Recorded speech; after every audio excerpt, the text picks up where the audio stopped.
നിലവിലെ ഇസ്ലാമിക മാസമായ റംസാനിൽ ഉംറ നിർവഹിക്കുവാനായി വിദേശത്ത് നിന്നുള്ള തീർത്ഥാടകരുമായുള്ള റംസാൻ മാസത്തിലെത്തുന്ന ആദ്യ വിമാനമാണ് സൗദി നഗരമായ ജിദ്ദയിലെത്തിയത്. എത്തിച്ചേരുന്ന ഉംറ തീർത്ഥാടകരുടെ പ്രവേശന നടപടിക്രമങ്ങൾ ജിദ്ദ കിങ് അബ്ദുൽ അസീസ് വിമാനത്താവളത്തിലെ പാസ്പോർട്ട് ഉദ്യോഗസ്ഥർ സുഖകരമായി പൂർത്തിയാക്കിയതായി സൗദി വാർത്താ ഏജൻസിയായ SPA റിപ്പോർട്ട് ചെയ്തു.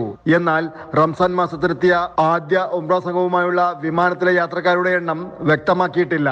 റംസാൻ മാസം സാധാരണയായി മക്കയിലെ ഹറമിൽ ഉംറയുടെ പീക്ക് സീസണായാണ് അടയാളപ്പെടുത്താറുള്ളത്. സൗദി അറേബ്യയിൽ തിങ്കളാഴ്ച ആരംഭിച്ച ചന്ദ്രമാസത്തിന് മുന്നോടിയായി രാജ്യത്തുടനീളമുള്ള വിവിധ പ്രവേശന കവാടങ്ങളിലൂടെ എത്തുന്ന വിദേശ ഉംറ തീർത്ഥാടകരെ സ്വീകരിക്കുവാനുള്ള ഒരുക്കങ്ങൾ പൂർത്തിയാക്കിയിരുന്നതായി Saudi general directorate of passport അറിയിച്ചു.